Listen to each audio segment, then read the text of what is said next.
বাঁধাকপি বাটা আমাদের একেবারে রেডি। তো দেখুন প্লেটের মধ্যে আমি সাফ করে নিয়ে চলে এসেছি। আর এদিকে নিয়েছি গরম গরম ভাত। তো এই গরম ভাতের সঙ্গে আজকে বাঁধাকপি বাটাটা মেখে খাবো। ভাতের উপর একটু নিয়ে নিলাম, এবার মেখে খেয়ে দেখি কেমন হয়েছে।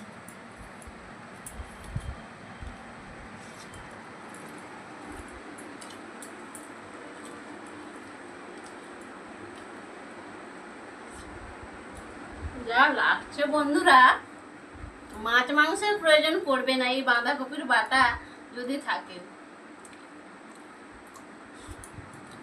আজকে তো আমি পুরো থালা চেটে পুটে খাবো। তো আপনারাও এইভাবে যদি তৈরি করেন, বাড়ির সবাই আঙ্গুল বা পুরো প্লেট কেটে খেতে বাধ্য হবে যদি আপনারা এইভাবে রান্না করেন। তো এখন তো বাজারে কচি কচি বাঁধাকপি উঠেছে, তো আপনারাও ঝটপট নিয়ে এসে এইভাবে রান্না করে বাড়ির সবাইকে একবারে চমকে দিবেন। অসাধারণ।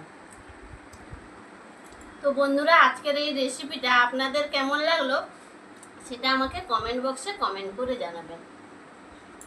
ভালো লাগলে লাইক শেয়ার সাবস্ক্রাইব করে পাশে থাকবেন। অবশ্যই বন্ধুরা পাশের অল নোটিফিকেশানটা অন করে রাখবেন। আমি যখন এইরকম নিত্য নতুন রেসিপি বা ব্লগ ভিডিও যাই আপলোড করব, সবার প্রথম আপনারা নোটিফিকেশান পেয়ে যাবেন।